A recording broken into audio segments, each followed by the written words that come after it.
Pacing is an essential tool in every DM's toolbox. Not only does mastering it help you build tension and give space for drama or comedy, but we can use our pacing mastery to ensure that every session we run ends on a cliffhanger. But how do you do it? Well, first you've got to understand pacing, and it can be tough. It sounds so nebulous, like, what's the secret? Welcome to Mystic Arts, where every episode ends like a telenovela, with a slow zoom in on my face as I act shocked. My name is Daði, I'm a professional writer and director, and I've been DMing for over a decade. Annoyingly, I don't think there is a secret trick to master pacing. It, more than anything else we do as game masters, is an art, not a science. But if you're wondering where to start thinking about pacing for your game, I've got good news. This video is a sequel to a video I didn't make. I watched an excellent video from Corkboards and Curiosities about pacing, and you should go watch it. I honestly think Val is better at this GM advice stuff than I am. So go watch her video, learn how to start thinking about pacing, and then come back here to see how I use those tricks to make sure every session ends on a cliffhanger. Go on, I'm waiting. Okay, now that you've watched Val's video, you understand the difference between surveillance footage and movie pacing. But more importantly, you're thinking about your games as being structured in scenes, and that all good scenes have a clear purpose. A purpose, Val tells us, is... The main idea really is that every scene should have a goal, and so I ask myself these questions. Is this moment one where the players have to make any meaningful decisions? Is there potential for this to go wrong? If it's not that, then is this moment at least carrying emotional impact or delivering important information that the players might need later? 4 things: meaningful player decisions, potential to go wrong, emotional impact, or important information. Once a scene has achieved its purpose, Val says we cut through the easy, gentle, or hard ways that she outlines in her video. Basically, the easy and gentle cuts take a bit of time, maybe a few minutes, but it moves the story along. Really, my big takeaway from that video was that pacing really is about understanding when to go fast and when to go slow. Knowing when to speed through your stuff because we already achieved the scene's purpose, and knowing when to slow down because the purpose of the scene is to live in it, letting us linger. But to what end are we doing pacing?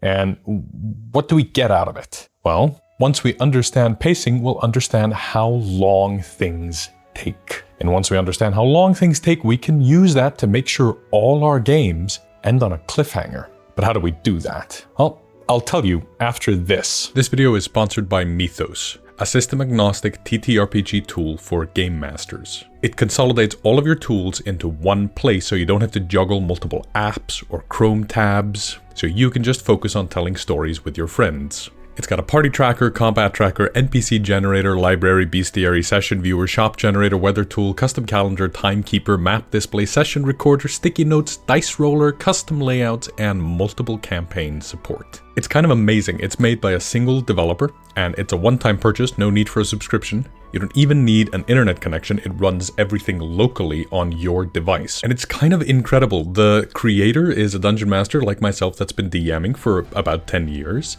And they started by creating one tool, and slowly but surely it has snowballed into this entire suite of tools that is now available on Steam. So if you're interested in MITHOS, I'll put a link to their Steam wishlist down below, as well as to their Discord. So do yourself a favor and go check out MITHOS using the link in the description so they know who sent you. Now that we understand the basics of pacing from a GMing standpoint, how to understand the purpose of a scene and cut between scenes, let's talk about something more nefarious: the time spent at the table per scene. Page number 8 of the 2024 Dungeon Master's Guide has this lovely breakdown on how to think about pacing at the table. It says, the 1 hour guideline. A D&D game session usually starts with some of the out-of-game chatter as everyone settles down to play.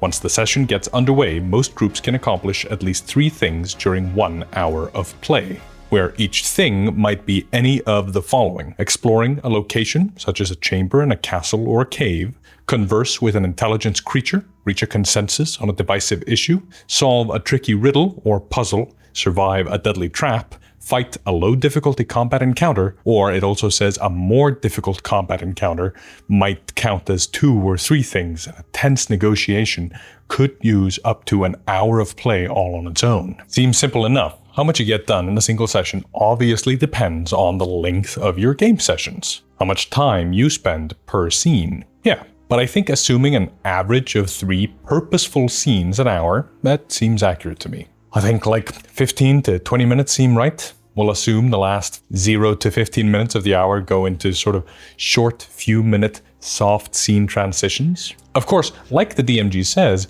a long combat or a tense negotiation may be much longer. I've run combats that lasted entire evenings and they were awesome. I've run 10-minute fights that felt like an eternity because they sucked. That's not just pacing, that's purpose. When there's purpose to the combat, they feel shorter, even if they are longer. Because we the players, we're hooked. Time flies when you're having fun. Anyway, why did I bring up the Dungeon Master's Guide? Because knowing how long something takes is essential to command pacing and essential to how to set up cliffhangers. Let's talk about real-world pacing for a second because I think it's an important addition to this discussion. Sometimes I realize that we won't be able to play for a few weeks. Say when the holidays are coming up or when my players book their summer vacations. How dare they? I look at the calendar and I notice that after next week's session, we're likely taking an extended break. So what do I do? Well, I make sure that the last session before the break is extra special, like a mid-season finale in network television. It seems obvious, doesn't it? I pull out a bunch of stops, bells, and whistles to make sure that the night feels climactic, because I know that we're going to be taking a forced break soon. So I do a little extra song and a little extra dance. I throw up a big boss fight, some melodrama, enough to get everyone feeling like it was a great night. As is often the case when I do this, there might be plots that I thought wouldn't resolve for a couple of months, but the real-world pacing has dictated a finale. So I speed up the plot, give us enough time to quickly get some closure before we go take a break. That way we can come back all excited for the aftermath to see what's different now that the plot has sped up so significantly. But here's the thing, that's true for inside the session as well, not just between sessions. Just like how I keep an eye on the calendar to know when we're about to take an extended break, while running the game, I keep an eye on the clock. It's hair past freckle. How much time do I have left? About 2 hours? Well, according to this DMG, that means I've got time for about 6 purposeful scenes. No need to worry about a cliffhanger just yet. I'll leave the ball in the player's court a bit longer. See where they're headed. An hour and a half? Well, I've got time for 4 purposeful scenes. I better make sure that in the next scene or two, the players start deciding what they're gonna do next. That way, I can prep the next session, like we talked about in this video about prepping only 1 session at a time. Less than an hour left? Well, that's less than 3 scenes, and 3 scene transitions at most. At this point, I should be aggressively steering them towards deciding what they're doing. And once they've decided, I can dedicate a couple of scenes towards setting it up in some way. Maybe there's a dialogue about that location they're headed to, or they investigate something that leads to that location. Maybe they just get started on exploring the thing.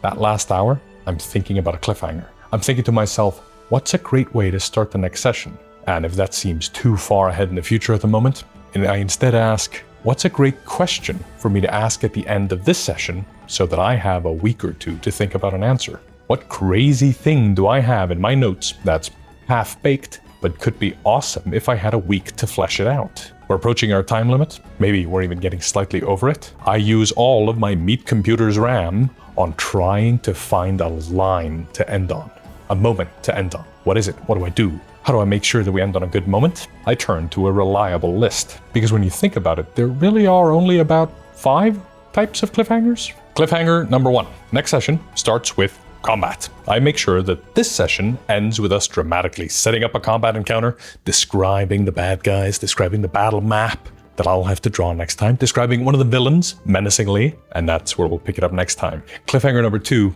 Next session starts with a dramatic dialogue. I'll make sure that this session ends with an NPC that we've been waiting to talk to. That NPC invites the character for a dialogue and ends with a line that I can repeat at the top of next session. The NPC looks at you and says, all right, why should I help you? And that's where we'll pick it up next time. Cliffhanger number 3, next session is going to be weird and out of genre. I'll end the session with introducing a strange concept that'll work for a TV show style bottle episode. You watch as the world around you transforms and you see something you've never seen before. and that's where we'll pick it up next time. Cliffhanger number 4, I have nothing.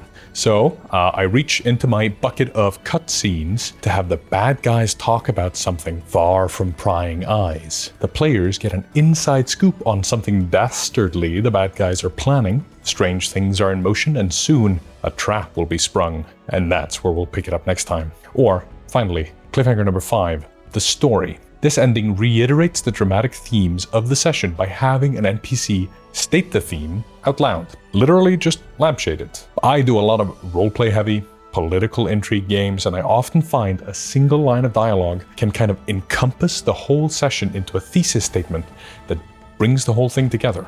Callum Rose takes one last drag of his cigarette and says, "By this time tomorrow we'll be fighting the Horde." And he says, hanging his head before adding, "Everything's about to change, isn't it?" And that's where we'll pick it up next time. Of course, you don't have to do a cliffhanger.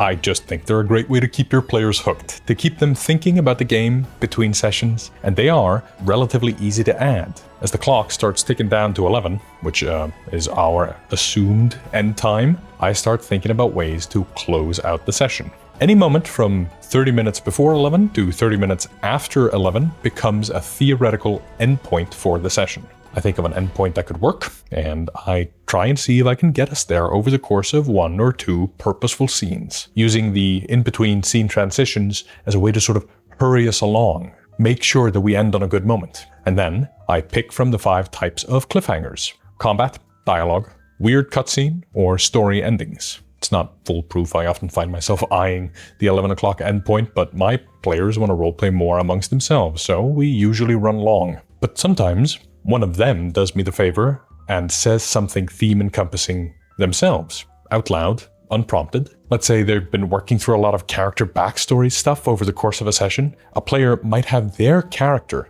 summarize what they went through over the course of the session. In those cases, I give them the cliffhanger. I let them close out the session. I just catch them after they say it. I don't think I can ever go back home. I belong here now. And that's where we'll pick it up next time. This channel is run by me and my girlfriend. Ooh, Flower Snoop. Come by our Patreon and pick up the newest issue of our digital magazine, The Broadsheet, for new playable species. And the Doctor Who-inspired Base Under Siege adventure set in my flintlock fantasy metropolis of Blackguard. Until next time, keep studying the mystic arts.